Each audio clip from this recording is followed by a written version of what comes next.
bienvenidos. El día de hoy vamos a dar continuidad a este ciclo de charlas técnicas que hemos denominado el lujo colectiva. El día de hoy tenemos un expositor muy especial, el ingeniero Oliver Saavedra Valeriano, quien nos va a dar las pautas acerca de la materia de sistemas de información geográfica para recursos hídricos. El ingeniero Oliver Saavedra obtuvo su doctorado en Ingeniería Civil en la Universidad de Tokio en Japón. Trabajó como investigador en el proyecto Nacional Díaz. Obtuvo la posición de profesor asociado en el Instituto Tecnológico de Tokio, donde estableció su propio laboratorio de aguas. A la fecha ha publicado más de 70 artículos en revistas indexadas y, como muchos lo conocen, es el director del Centro de Investigaciones en Ingeniería Civil y Ambiental en la Universidad Privada Boliviana.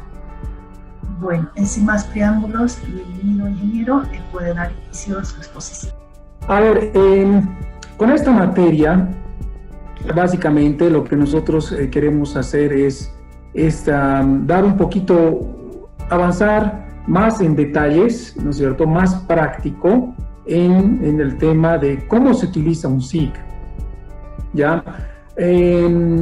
A ver, les comento quién está ahorita haciendo. Está haciendo una práctica conmigo Nicolás Achá, ¿no? Entonces, él básicamente me dice, bueno, nosotros hemos empezado con el ingeniero Bertrán, nos ha dado QGIS, pero bueno, también sabemos un poquito también de ArcGIS, y bueno, después en hidrología yo les había comentado que es importante hacer una delineación de una cuenca, y bueno, y hacer la interpolación, ¿no? Entonces, él está haciendo una práctica con nosotros, entonces ha tenido que confirmar sus conocimientos, porque básicamente hemos tenido que configurar un modelo hidrológico donde hay que preparar la información, ¿no? Entonces, este tipo de situaciones donde él ha tenido que estudiar por su cuenta, donde ha tenido que investigar, ver textos y todo, entonces esta materia está orientada a esa, ¿no? Entonces tiene muchas aplicaciones para configurar un modelo hidrológico, para un modelo hidrogeológico, ¿no es cierto? Y como hasta aquí podemos, el SIG para aguas subterráneas,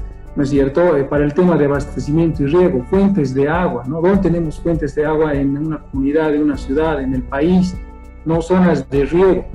No, el SIG, como ustedes saben, y vamos a repasar luego, básicamente es una herramienta que nos puede ayudar en cualquier situación donde el espacio tenga importancia, ¿no es cierto? Entonces, a menos que estemos haciendo un experimento en laboratorio, ahí no interesa el espacio, porque es uno solo, pero cualquier otro problema que tengamos es importante, ¿no? Entonces, eso es lo importante para el SIG. Entonces, pero en este caso estamos aplicando justo esa importancia de la variabilidad de los procesos hidrológicos, ¿no es cierto?, que puedan ser representados, modelados, visualizados, interpretados utilizando un SIG. El quinto, por ejemplo, el tema de aguas residuales, ¿no? Actualmente nosotros tenemos sistemas, ¿no es cierto?, para poder hacer diseño en sanitaria también, diseño de recolección de aguas residuales, la ubicación de la planta de tratamiento debería ser en el punto más bajo, como ustedes saben, deberíamos ver las pendientes en cada tramo, ¿no? Y lo otro también que es importante hoy en día es el tema de las tormentas, ¿no? Es ideal nosotros separar uno que es aguas residuales y otro que sea, ¿no es cierto?, para crecidas, ¿no? Son los drenajes pluviales, ¿no? Es lo que llamamos. Entonces, esas redes de recolección, ya sean residuales o de tormentas, y entonces un SIG también puede ser muy útil, ¿no? Y lo último es el tema de manejo de inundaciones, temas de riesgos hidrológicos, como han visto últimamente el tema de Taquiña, de la cuenca Taquiña, en Tupiza, inundaciones tenemos básicamente todos los años en la parte baja de Bolivia, en el Beni, en Santa Cruz, el río Piraí, el río Grande. Entonces, el tema de inundaciones es clave, ¿no? Ya sea con estructuras o sin estructuras, ¿no? Entonces, si tenemos una presa, entonces el área de aporte, y bueno, eso vamos a verlo hoy día. Pero eso es básicamente el contenido. Y donde primero quisiera que hagamos, nosotros tenemos que, ¿no es cierto?, volver a ver cuál es el concepto, ¿no?, de un SIG. Como les decía, un SIG es un sistema de información geográfico donde la posición es importante, la variabilidad espacial es importante para lo que estemos analizando. Me voy a ir un ratito de recursos hídricos, ¿ya? Me voy a abstraer, ¿no? Entonces soy un banco y veo que algunos cajeros, los ATMs, donde actualmente se han vuelto populares, ¿no es cierto? Entonces hay que ir, en vez de hacer cola en el banco, entonces mejor vamos a un cajero. Entonces, si yo soy gerente del banco de operaciones y, bueno, tengo que ubicar estratégicamente los cajeros, ¿no? Entonces, ahora, antes de la pandemia y ahora durante la cuarentena, entonces tal vez la situación ha cambiado. Entonces, tal vez yo voy a ver, ¿no es cierto?, qué cajeros son utilizados con mayor frecuencia, ¿no es cierto?, y qué cajeros han sido utilizados con menor frecuencia. Con los que sean con menos frecuencia, entonces voy a considerar tal vez eliminarlos. Y los que tienen mayor frecuencia, pues puede ser porque hay mayor población en esa zona, en ese distrito, en esa OPB, entonces voy a considerar tal vez aumentar uno más, ¿no? Entonces les doy un simple ejemplo, ¿no es cierto?, cómo ubicar los cajeros de manera óptima, ¿no es cierto?, es una aplicación de un SIC, ¿no? Entonces nosotros necesitamos gente, por ejemplo en el cajero vamos a volver con gente que tanto esté detrás de eso, o sea, que maneje, donde hay gente que pueda hacer uso, ¿no es cierto? Como también hay alguien que va a desarrollar el modelo en SIC, digámoslo así, y alguien que lo va a utilizar, un usuario, ¿no? A través de un software, como están diciendo, puede ser QGIS, el ArcGIS, hay varios, hay PAMAP, puede ser GRASS, ¿no es cierto? Y luego necesitamos datos, o sea, si yo no tengo la ubicación dónde están los cajeros y con qué frecuencia han ido, no voy a poder hacer nada, ¿no? Entonces, ahí viene el tipo de análisis, ¿qué herramienta? ¿No? Lo más importante para recursos hídricos son las herramientas de análisis espacial. En esta materia a mí me gustaría profundizar y aplicar justamente todas las herramientas o la mayoría del análisis espacial que tenemos en el ArcGIS, ¿no? Entonces tenemos un hardware, necesitamos una computadora, necesitamos un equipo, ya sea una laptop, un workstation, una desktop, lo que puede ser, ¿no? Entonces, teniendo todos los elementos, nosotros podemos resolver diferentes problemas relacionados, ¿no es cierto?, donde la ubicación es importante. Entonces, es una definición de un sistema de información geográfica. Ahora, la conexión de este SIC con los recursos hídricos se basan en el ciclo hidrológico, ¿no es cierto? Entonces, donde acá vemos los procesos más importantes, ¿no es cierto?, desde la precipitación hasta el escurrimiento, pasando por escurrimiento, percolación y demás, hasta que vuela otra vuelta a la evaporación, condensación, entonces se va cerrando el ciclo, ¿no? Preparar datos de entrada para modelos distribuidos sofisticados, ¿no?, que los vamos a tratar de ver ahora, ¿no? Hablando de distribución, aquí tengo un mapa que es bastante popular, que es la precipitación promedio entre el 71 y el 2000 para marzo, ¿no? Marzo es uno de los meses donde no hay tanto llueve, y aquí a simple vista podemos ver acá, para un mes, 660 milímetros es alto, ¿no? Es más o menos lo que llovería, lo que llueve, tenemos de precipitación en Cochabamba en los buenos años, ¿no? Porque normalmente es desde 450 hasta 650, 660 en un solo mes. Hay una parte en Bolivia donde tenemos esa precipitación y es básicamente cerca al Chapare, ¿no? En el Chapare, entonces tenemos ese lugar. Lo opuesto, donde tenemos menos precipitación, lo que está en naranja, ¿no es cierto?, es en la parte del altiplano, ¿no? Entonces acá para nosotros esta precipitación aérea, ¿cómo se la construye? Acá tenemos, por ejemplo, isoyetas, donde tenemos curvas con el mismo nivel, con el mismo valor, de precipitación. Entonces, para nosotros esta distribución de la precipitación es una de las variables importantes del ciclo hidrológico. ¿De acuerdo? Entonces, como les comentaba, la ingeniera Vizcarra, entonces yo dirijo el Centro de Investigación Ingeniería Civil y Ambiental, donde nosotros tenemos líneas de investigación relacionadas en los recursos hídricos, ¿no? Donde tienen que ver con... ¿Usted, hermano, tiene miedo al agua? Hidrológico, como también... Por favor, pueden apagar sus micrófonos, Adrián. Gracias. No, entonces, donde tenemos nosotros... tenemos líneas donde utilizamos justamente, hacemos aplicaciones, por ejemplo, aplicaciones, y en todas estas aplicaciones utilizamos el SIC.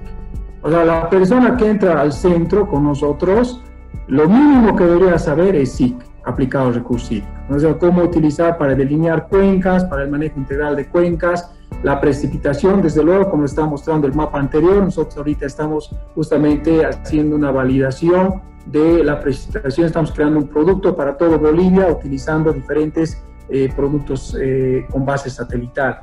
¿No? Para el tema de embalses, la presa Misicuni, cuando estaba antes de que la puedan llenar con agua, entonces hemos estado nosotros desde el inicio. Nosotros justamente ahorita estamos con la operación del embalse, entonces para nosotros el área de aporte y las nuevas fases, ¿no? Ahorita estamos solamente con la área de Misicuni, con la cuenca Misicuni, pero las de Vizcachas y Putucuni, que son otras dos cuencas contiguas donde se prevé los trasvases para poder acumular en este embalse también son importantes. Entonces la hidrología, la variación de la precipitación, la dimensión de sus cuencas, necesitamos hacer un sí. Y acá el tema de aguas residuales, el tema de saneamiento, que hacemos básicamente con instituciones como Agua Tuya y con el Ministerio de Medio Ambiente y Agua. Entonces para nosotros también la distribución justamente de aguas con carga orgánica, ¿no es cierto?, antes y después de una planta de tratamiento, por ejemplo, es de nuestro interés, ¿no? Desde luego el SIC también es una herramienta útil para nosotros. No, entonces vamos a ver algunos, les había comentado, hay diferentes capas, ¿no? Dentro del ciclo hidrológico. Nosotros vemos, para mí va a ser imposible verlas todas, pero voy a hacer un poco de énfasis en las aguas superficiales y en las aguas subterráneas. No, en el tema de aguas superficiales, básicamente, a mí me gustaría profundizar el tema de delinear una cuenca. A ver, yo tengo entendido que la materia básica de SIC, y bueno, conmigo también hidrología, hemos tratado de intentar de delinear una cuenca. Normalmente cuando tienes una pendiente razonable no hay problemas, pero en cuencas donde la variación de la topografía es mínima o escasa, entonces necesitamos hacer una corrección, ¿no? Y además habría que comparar diferentes productos, ¿no? Entonces eso es lo que yo llamo una verificación, sacando, por ejemplo, perfiles longitudinales. Eso los voy a mostrar más adelante.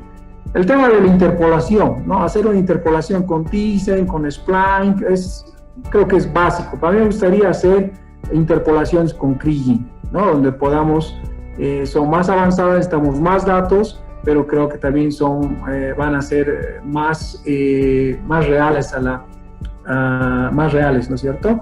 Porque básicamente si vamos a interpolar datos de precipitación, ¿no es cierto?, donde tenemos estaciones puntuales y nosotros queremos un mapa de precipitación, entonces ahí deberíamos tomar en cuenta algunos otros factores como la elevación, vegetación y demás, ¿no? Entonces eso yo creo que es lo básico. Y lo otro, los datos de entrada, ¿no? Los modelos hidrológicos, como lo vamos a poder ver, ¿no? Acá la cuenca Mailanco, que es una subcuenca del río Rocha, ¿no es cierto? Entonces, donde nosotros podemos justamente ver acá los aportes. Acá está la laguna Lalay, ¿no es cierto? Entonces acá tenemos el agua que escurre, es la cuenca del río Mailanco, ¿no es cierto? Acá hay un trasvase, justamente, no sé si ustedes saben la historia, pero la laguna Lalay es artificial, donde normalmente es una laguna de amortiguación de inundación, ¿no? Entonces en el pasado aquí tenemos el túnel de Labra, donde justamente esta zona al frente de la parte de donde está el circuito de bicicross, de motos, y también la cárcel de Labra, esa parte normalmente se inunda y se inundaba. Entonces justamente para poder evitar que esta inundación, ¿no es cierto?, llegue a la ciudad, entonces aquí se hace un trasvase y todavía sigue funcionando, ¿no?, ese túnel.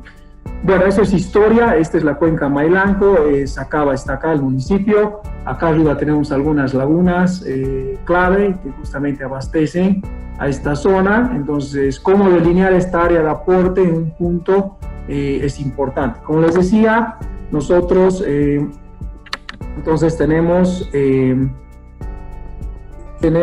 diferentes mapas, modelos de elevación, ¿no? Entonces acá les presento, por ejemplo, Lagos Pavasar, que tiene una resolución de 12.5 a la izquierda, y a la derecha tenemos un áster de 30 metros, ¿no? A simple vista parecen similares, ¿no? Tienen una resolución similar, Acá ya podemos ver algunas diferencias. La elevación máxima acá es 4.555, en esta otra de 30 metros ya está un poco más suavizada, son 4.520, ¿no? Entonces, una de las maneras, como les decía, sería ver el perfil longitudinal, ¿no? Entonces acá comparamos, por ejemplo, el ala Pulsar de 12.5 con el Aster de 30 metros, y comparando con el SRTM también de 30 metros, por eso más o menos superpone aquí el naranja con el gris, y tenemos un hydroshed que se está utilizando un SRTM de 90 metros, ¿no? Que está por acá arriba. Entonces podemos ver las variaciones, podemos ver justamente que el Aster y el SRTM muestran algo similar, y donde vemos que este hydroshed de 90 metros ya es totalmente diferente, ¿no? El tema de la distribución de la precipitación, acá por ejemplo podemos ver justamente la ubicación de los pluviómetros, acá de algunas estaciones como Chiñata, Chimboco, acá el tema de Labra y demás, ¿no? Entonces acá las otras fuera, las de Senami, las de Zarco, Violeta, el aeropuerto de Cochabamba. Entonces lo que a nosotros nos interesa justamente es comparar diferentes métodos de interpolación que nos representen, ¿no? En este método, por ejemplo, acá podemos ver que justamente la precipitación, la parte norte, es donde deberíamos esperar más. Como les decía, normalmente acá es menos de 600. Acá en este caso, en ejemplo, es la precipitación anual, son 516 milímetros. Bueno, entonces nosotros podemos delinear la cuenca, nosotros también podemos determinar mapas de distribución de la precipitación, y entonces nosotros podemos también configurar modelos hidrológicos, ¿no? Entonces, por ejemplo, este es para utilizando el GKHMS, entonces necesitamos información de la cuenca, y la otra es las subcuencas, ¿no? Entonces, si queremos tener más detalles, deberíamos dividir la cuenca en subcuencas, ¿no? Les voy a mostrar luego el método, o les voy a recordar sobre todo cómo implementar, ¿no? Entonces, acá tenemos la cuenca Mailanco, donde podemos tener aquí una subcuenca de aporte en el lado oeste y aquí otro a la salida, ¿no? Entonces, el resultado, después de que también preparamos los mapas de suelo y tipos de suelo, entonces nosotros aquí podemos ver el dietograma, acá arriba, ¿no es cierto?, que es el forzante, y aquí abajo tenemos el hidrograma, ¿no?, para poder calcular y estimar las crecidas, ¿no? Estas son. Bueno, el método de subdivisión de cuencas, como les decía, utilizamos Paspéter, eso les he contado y lo hemos visto en hidrología, pero en esta materia lo que quisiéramos es implementar. Para poder implementar, en el ArcGIS nosotros tenemos una herramienta dentro de análisis espacial para poder hacer rutinas que se llama Model Builder.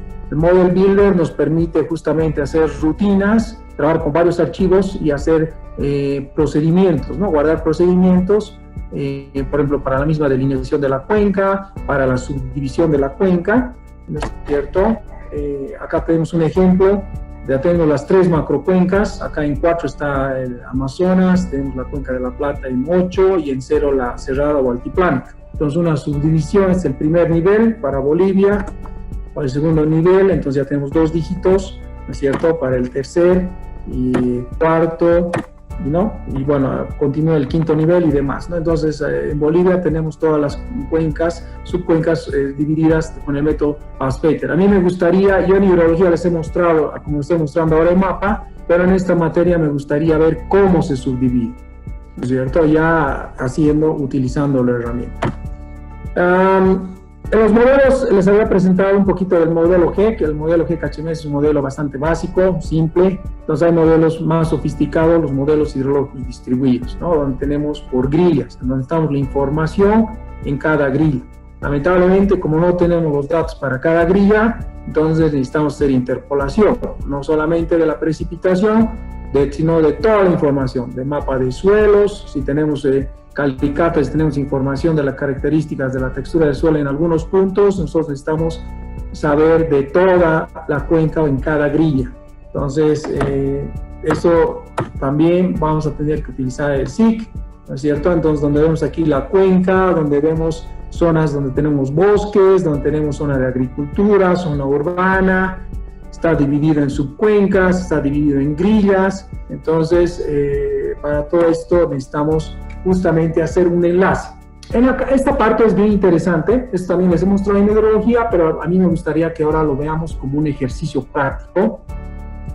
Como ustedes saben, el SIC tiene dos bases de datos importantes, ¿no? El vector y el raster, ¿no? El vector, que básicamente son puntos, líneas y polígonos, y el raster son grillas, ¿no? Entonces, una malla, como podemos ver acá, que no es otra cosa que es una matriz que la podríamos generar en Excel o en cualquier, y además puede tener diferentes dimensiones, ¿no? Entonces, para nosotros, el raster, ¿no es cierto?, es el enlace para poder nosotros, toda nuestra información que haya sido creada inicialmente, por ejemplo, en vector, conteníamos, por ejemplo, los puntos de las estaciones, lo hemos interpolado, hemos tenido superficies, esas superficies las podemos volver, ¿no es cierto?, en raster. ¿Para qué? Para que el modelo hidrológico distribuido lo pueda leer por fila y por columna, ¿no es cierto? Como podemos ver acá, va a leer, aquí está nuestra cuenca, entonces va a poder leer. ¿Información de qué?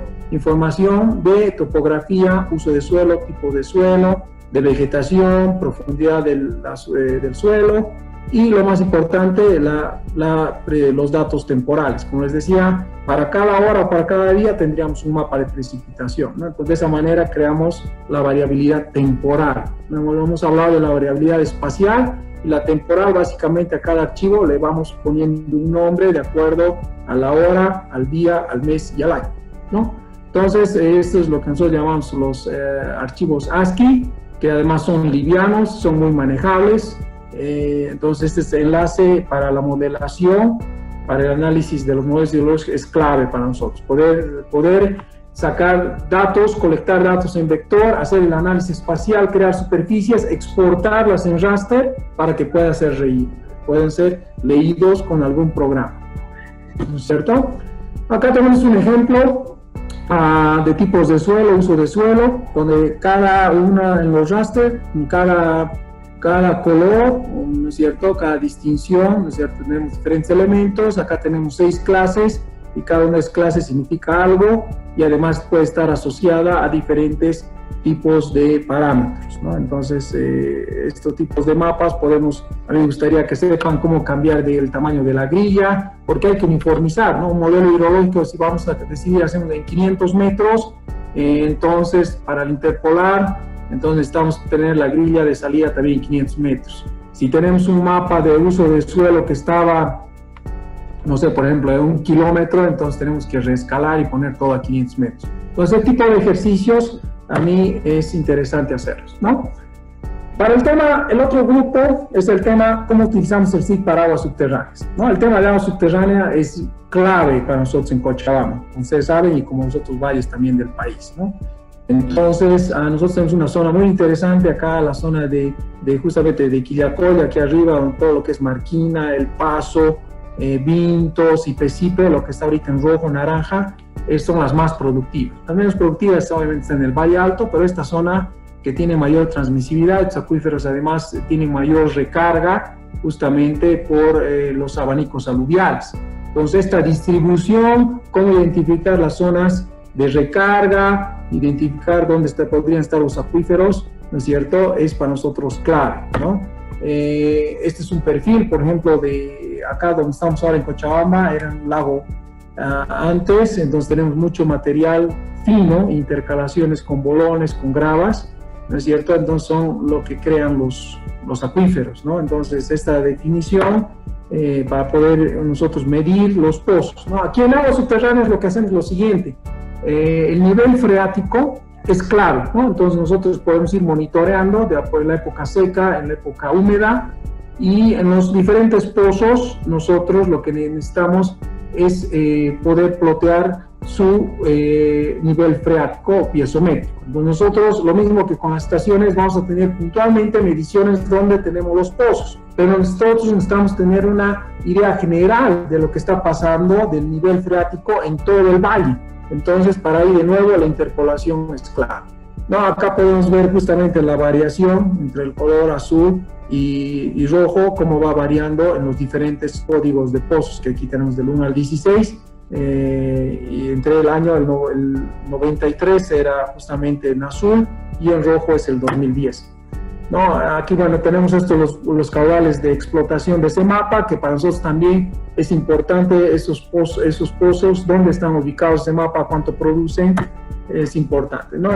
Similar al modelo hidrológico superficial, tenemos modelos hidrogeológicos o modelos del flujo de agua subterránea, ¿no? Entonces nosotros en el centro utilizamos el MODFlow, como se puede ver aquí al medio. Entonces nosotros, para preparar toda la información, las capas, la geología, entonces tenemos diferente caracterización litológica, necesitamos hacer un SIG, ¿no? Entonces con el SIG podemos preparar sus capas, de nuevo utilizando normalmente los raster, ¿no? Toda la información en raster, en vector, lo interpolamos, lo analizamos, lo ponemos en la misma tamaño de la grilla, al mismo dominio, en la misma proyección, coordenadas, y con eso configuramos el modelo, ¿no? Entonces aquí vemos, por ejemplo, la ubicación de los pozos que estamos viendo hace rato.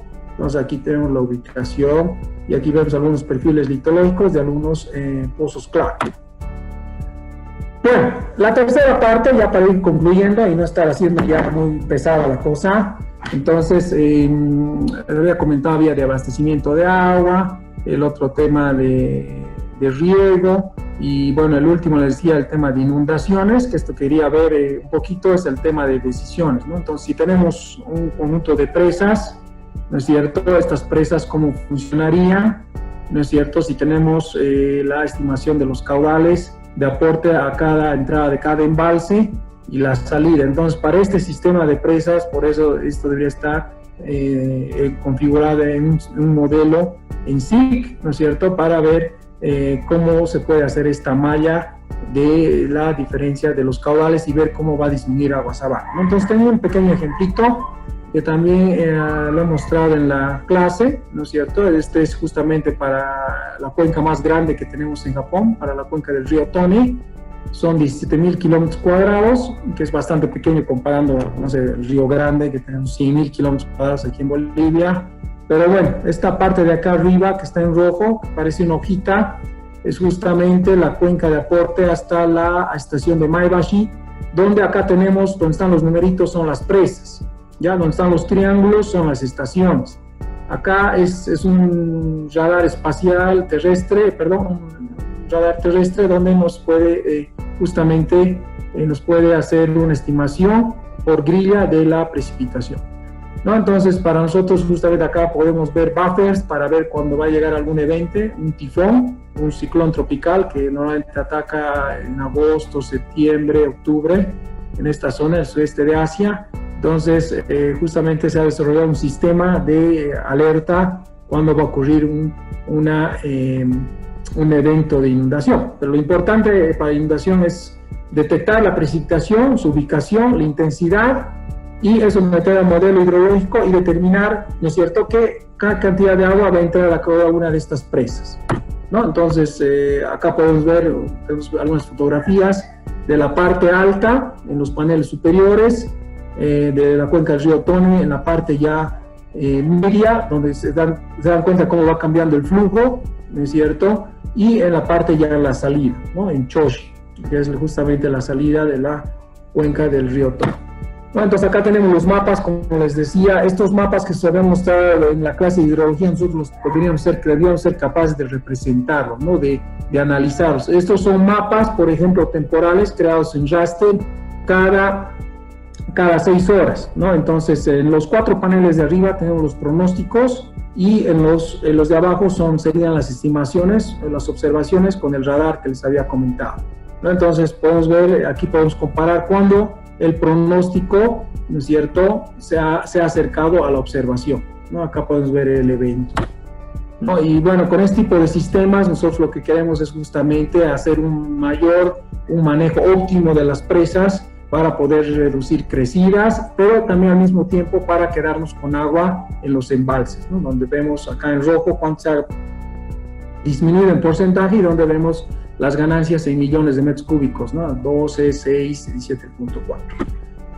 Bueno, lo importante acá, el otro tema que como ustedes tal vez les puede interesar, el tema de escenarios de cambio climático. En escenarios de cambio climático tenemos 2 variables importantes que son pronosticadas por 19 agencias de meteorología, según la IPCC, es la precipitación y la temperatura.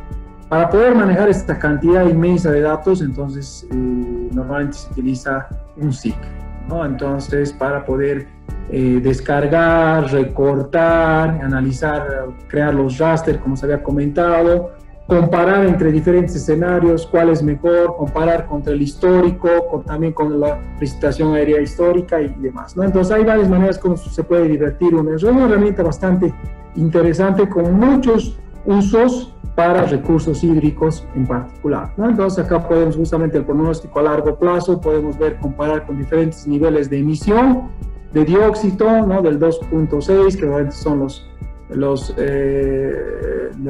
pesimistas, hasta el 8.5 y demás, ¿no? Hasta el 2100.